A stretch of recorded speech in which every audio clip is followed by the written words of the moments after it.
Bem-vindos ao Brejo! A gente tá aqui hoje com a Thalíria Petroni. Se vocês não conhecem, ela é professora de História, está vereadora de Niterói. Conta um pouco da sua trajetória para todo mundo te conhecer melhor. Gente, então, sou professora de História, tava dando aula até então na Maré. Dou aula há 10 anos, mais ou menos. A sala de aula foi uma decisão porque eu era angustiada desde criança com essas desigualdades desse mundo de cão. E aí decidi ser professora. E a decisão de ser professora é uma decisão muito de um sonho, de mudar o mundo. Aí cheguei na sala de aula, pá. Aí chega lá, a sala de aula reproduz todas as desigualdades pra fora dela, né? Era a escola que fecha porque o tiro come, é aluno que chega sem comer, aluno gay que sofre violência do coleguinha, em casa, mãe que sofre violência doméstica. Aí que negócio, caramba, como você muda o mundo, mas esse mundo tá ali. Então eu continuo achando que a escola é instrumento de transformação. Mas aí eu decidi me organizar, resolvi me filiar a um partido, um PSOL, e aí hoje tô candidata. Até aí demorou a beça, mas eu sou do Fonseca, aqui em Niterói. Aqui do ladinho. De um lugar chamado Riodade, a família do meu pai mora lá ainda hoje. Brinquei muito na rua na infância, sou filha de mãe professora, de pai artista plástico, músico, com 2 irmãos. E Thalíria, você sempre se imaginou que você chegaria à política se aquela Thalíria em casa? Ela achava que você ia chegar até aqui?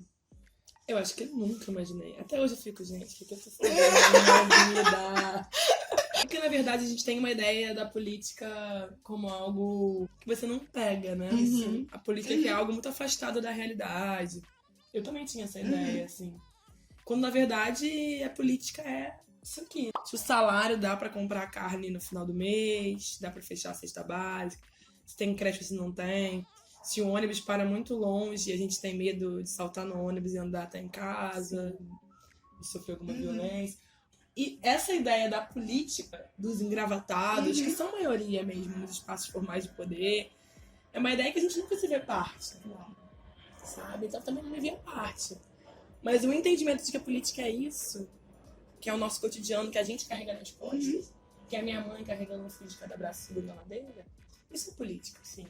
E é a política que tantas mulheres estão à frente, desde sempre, desde que nascem, com seu corpo, com trabalhar, pegar 2 horas de ônibus, voltar pra casa, cuidar de filho, levar na creche, levar no hospital. Isso é pra onde a gente tem que devolver a política. Quando cai um barranco, são elas que se reúnem lá pra ajudar uma outra. Quando falta passagem, é a vizinha que dá o dinheiro da passagem pra outra. Quando falta creche, uma fica com a outra pra outra trabalhar, inclusive como empregada doméstica, nesse país que ainda tem quartinho de empregada doméstica. Então, não me via na política, mas hoje me vejo. A política é nossa. Se a gente é a maioria desse fazer político, que é o cotidiano, que é o que nós acreditamos como política, que a gente também esteja nesse espaço de decisão. Eu acho que é um pouco esse movimento de estar como vereadora, de repente estar como deputada. De repente não, vai estar. Com certeza. 577. Assim, você falou, né, dessa questão dos caras lá, engravatados. Como foi chegar nesse local, sabe? Foi hostil? Você, com certeza não te receberam bem, né? Gente, Niterói é um local bem conservador também, né? É bom localizar para as pessoas. É isso, Niterói, por um lado, tem uma história progressista, assim, mas um lugar com muita gente branca, um percentual de classe A, dos maiores do Brasil, assim. É uma cidade muito desigual. Então a gente fez uma campanha, que foi uma campanha que todo mundo falava assim, nossa, tá muito radical. Tá muito radical. Por uma Niterói negra, popular, feminista, LGBT. Aí, não vai ter voto. Fomos a candidatura mais votada da cidade. Mais votada, gente. Mas o que isso significa? Que tem uma demanda. Sim. Tem uma demanda da gente estar lá, do nosso jeito, do nosso corpo, com as nossas cores. Só que pra aqueles caras, por mais de um ano eu fui a única vereadora, agora somos 2. Fui a única vereadora mulher no exercício. Chegar lá com turbante, com as cores, já é uma agressão estética, aquele lugar. Eles já não aceitam isso, né? A primeira reunião que eu cheguei, eu lembro que eu entrei numa sala, com vestido vermelho, turbante. Aí ficou um silêncio. Imagina, gravatas. Ficar em silêncio, chegou uma donzela. Aí eu gosto de uma donzela. E é isso constantemente. Beija a mão. Tá Até falar que eu estava sexy, teve vereador que falou. Que isso? Não precisa, só me respeita. Dentro do plenário, eu falei, eu Eu estou tenho mais trabalhando. votos que você. E ela quer bem mais. Só do que você é. Bem mais. Como ele acha que tem o direito de Sim. abordar uma mulher que está trabalhando tanto quanto ele num plenário, numa sessão parlamentar, dizer que você já está sexy hoje. Ah, meu pai. Exatamente isso, assim. E não se percebe, pra ele está me elogiando. Sim. Então, é um lugar em que nosso corpo é um corpo estranho, né? Então, acho que todas as coisas históricas que a gente vive, da sexualização, ainda mais a gente quanto mulher negra, a política não é um lugar de mulher, esse corpo é um corpo. Você não deveria estar ali.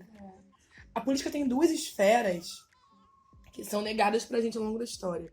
A esfera do poder e do público. Lugar público não é de mulher, e lugar de poder também não é de mulher. Mas a gente...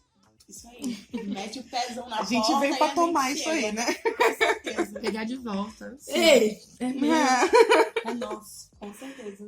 Como que foi esse processo também de entender o quão importante é essa política de afeto, assim? Essa acessibilidade que vocês dão. Olha, acho que primeiro é isso, assim, aquilo que a gente já tinha conversado de devolver a política pro seu lugar. Como que a gente faz política sem escuta? Sem uma política que não se toca, não se cheira, não se experimenta. Política pressupõe isso. Pressupõe escutar. Escutar as realidades diferentes, escutar a diversidade, que é a diversidade humana, assim.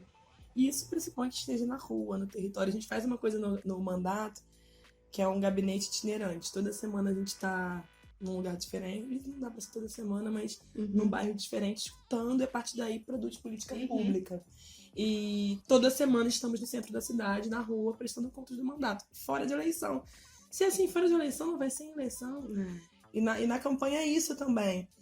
Eu acho que a gente que é mulher, que tem uma pegada de um feminismo negro, popular, inclusivo, isso é o que a gente tem que levar de contribuição para a política, sabe? Esse afeto. Afeto não no sentido bobo, romântico. Afeto no sentido de se afetar. Assim. Porque a política precisa afetar o outro. Para afetar o outro, ela tem que ter a ver com a vida do outro. Então isso pressupõe escutar o outro. Porque senão não afeta o outro. E nossa obrigação é afetar o outro. Então, afeto é pilar de uma política que seja real, concreta, que tenha a ver com a realidade das pessoas, sabe? Isso não tem nada a ver com as gravatas, né? Sim. Nada contra gravatas. Tem gravatas que são legais, mas Pode até usar de vez em quando. Essa velha política dos coronéis, se pegar alguns vereadores, tem sobrenomes de gente que vai. Sim. Chega numa fazenda de café. É isso, assim.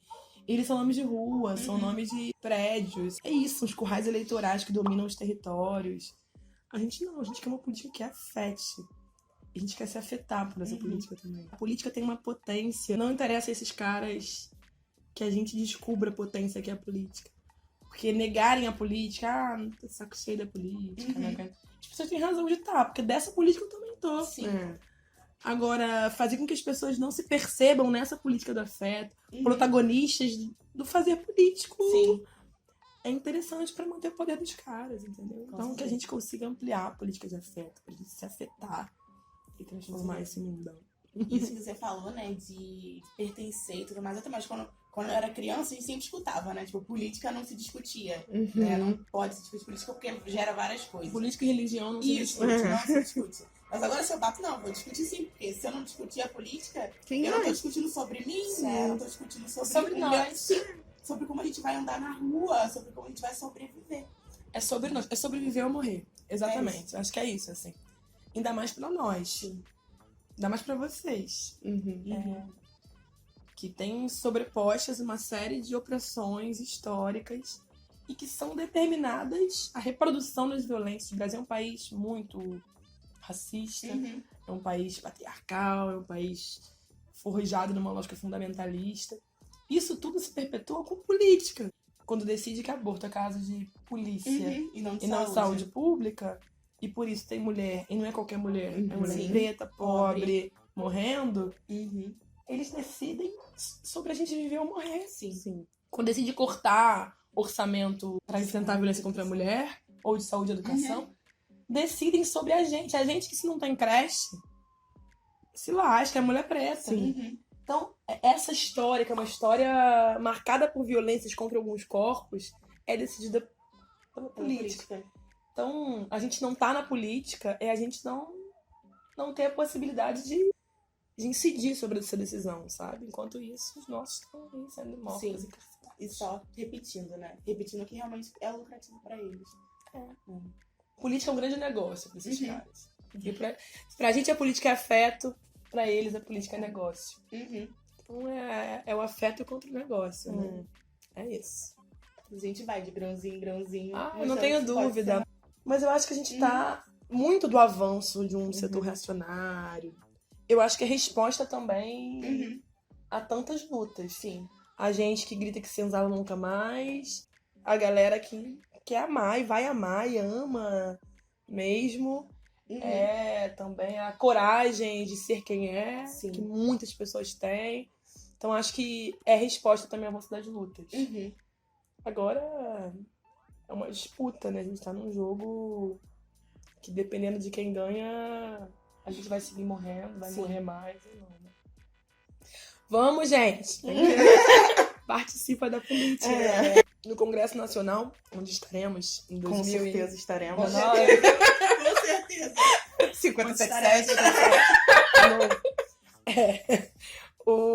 A gente tem 2 mulheres negras, 513 deputados e 2 mulheres negras. Isso é muito sério. Se pegar a sessão do impeachment, que foi quando acho que o Brasil viu o que é o Congresso. Sim. É um Congresso branco, masculino, e que vota em favor de Deus e da sua própria família. Sim. É algo de privatização da política. É como assim, a política é minha e a partir dos meus interesses. Meus leis.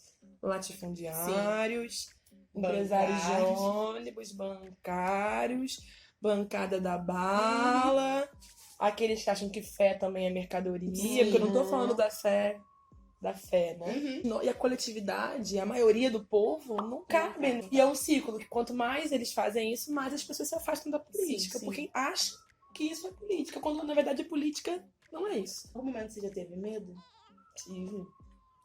Tive e tenho, muitas vezes, né? Porque desde o início, as reações desse setor do ódio foram reações muito duras, assim. Então, ameaças do tipo negra nojenta, volta pra senzala, nossa, deve feder, até merece uma 9mm na nuca, se encontrar na rua do Paulada. Sim. Teve um cara que ligou por 7 horas pra sede do PSOL de Niterói, dizendo que ia me jogar uma bomba, ia matar. Então dá medo, em especial depois da execução da Mari. A execução da Mari, eu acho que ela explicita uma gravidade de uma democracia brasileira, que é uma democracia jovem, falha, incompleta, que nunca tinha chegado nas periferias, nas favelas, mas que termina sendo enterrada.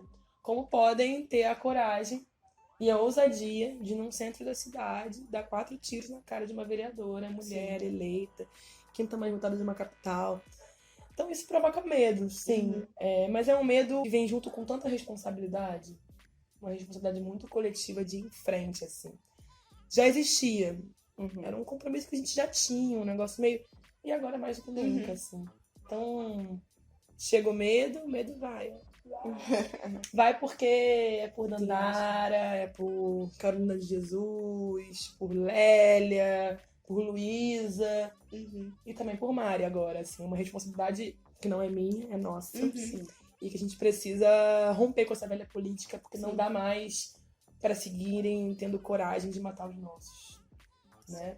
Os nossos que estão nas favelas, que eram violência e morte denunciada na voz da Mari, e os nossos que também querem denunciar essas violências. Então, a resposta é que não temos problema de dizer que temos medo. Mas, como dizia Nina Simone, liberdade é não ter medo. E a gente quer ser livre, por isso a gente vai enfrentar todo o medo e ir em frente. Já estamos fazendo isso. O nosso público é, né, majoritariamente mulheres, negras, LGBTs. Às vezes, muitas não têm tanto acesso assim à política. Acho que elas vão gostar de ouvir alguma coisa de você. Então, política é a gente gritar que nosso corpo negro é um corpo que tem vida, que é potência, que é resistência, e que não é um corpo matável, descartável, encarcerável. Política é a gente dizer que a gente pode ser quem a gente é, sem que o Estado controle nosso corpo, controle nossa voz. Isso é política. Então, participem da política. Porque vocês já são política no corpo de vocês todo dia. E enquanto os engravatados estão decidindo sobre o corpo viver ou não, tem gente como nós morrendo. Então, a resistência vem de muito tempo antes e vai seguir nosso corpo. Isso é política. A gente vai devolver a política pra nós, que somos a maioria do povo. Viva a nossa resistência. Mulher, preta, sapatão. Vamos que vamos. Ai, a gente pode vir aqui toda semana? Vem, gente. Também. Eu acho Olha, a gente quer agradecer muito por essa conversa, por esses você ensinamentos existir. todos, por você existir. Ai, gente, fala sério. Por você estar tentando, fazendo, com certeza. A gente quer muito te ver lá. Lutando lá. A gente vai estar lá. Sim, Acho que é isso, assim. total. Nós vamos juntas. Só Sim. serve se formos nós, assim. Sim, Vamos que exatamente. vamos. Ocupar aquela Câmara, aquele Congresso. Sim, muito obrigada, de verdade. Foi ótimo. Vamos, gente. Gente, sigam a Thalíria. Quais são as redes sociais? Galera da comunicação!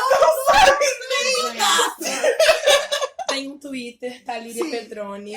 Eu acho que é isso. Aham. Tem um Instagram, Thalíria Petroni. Tem um Facebook que eu acho que é Thalíria Petroni Pessoa. Mas Thalíria é um nome fácil. Thalíria Vai Joga ser lá, que Thalíria. acha. Joga. A gente vai colocar aqui embaixo. Já não tem muita mulher na política institucional. Ainda mais chamada Thalíria. Não tem Difícil. como se confundir. Vocês vão achar. Vocês vão achar. Sigam elas nas redes sociais, conheçam o trabalho dela, é muito importante. Votem nela. Aquelas. 57. Quando vocês acabarem desse vídeo, passa lá no vídeo que a gente já tinha indicado a Thalíria e outras Sim. candidatas negras, pra você conhecer mais também sobre aquelas outras mulheres. Não esquece. Se você gostou desse vídeo, não deixa de dar o seu like e compartilha pra todo mundo saber um pouquinho a palavra desta mulher. E esse foi o Marias do Brejo.